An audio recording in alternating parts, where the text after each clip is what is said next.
One thing about writers is that if you want instant gratification, boy, you're not going to get it. I sometimes struggle because writing is kind of a lonely thing, and I'm such a people person. You know, you write and you write, and you think a manuscript is pretty good, and then you lay it aside and you look at it, and later you think, oh my word, this is garbage, and you rewrite it.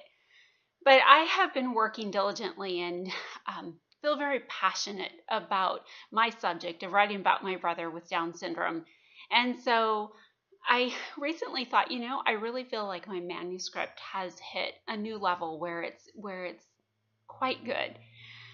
So I did what terrifies me most, and I handed it over to an agent who asked for it, and then sat on pins and needles while I waited for his email. And when I got the email, I almost didn't even want to open it because I wasn't sure I wanted to hear the truth. But he was complimentary and he said I'd done a good job with it.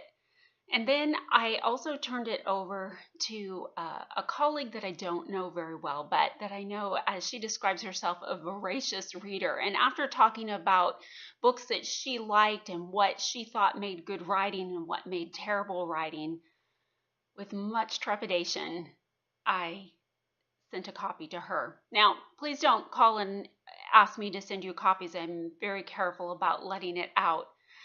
But I felt that it was important to get a take from somebody who doesn't know me, who hasn't heard me tell these stories, who really doesn't know my voice. And these are the things she told me. And she said, I promise you, I'm not just telling you this, but she said, this book made me happy. It was endearing. It was helpful. It was informative. She said, I could feel the closeness of your family, and I didn't feel like an outsider looking in. And then she said, I had downloaded and printed off a good portion of the book to take on the plane with me. And I finished that portion and I couldn't wait. I had to pay for Wi-Fi so I could keep reading your book. Boy, that makes an author's heart sing, let me tell you. I'm not sure what my next steps are. I'm praying about that. I'm investigating some different avenues. I've been told by agent that this is a little bit of a difficult genre to place. I think it's because this market for Down syndrome writing hasn't been blown wide open. So I'm hoping that you're going to help me change that.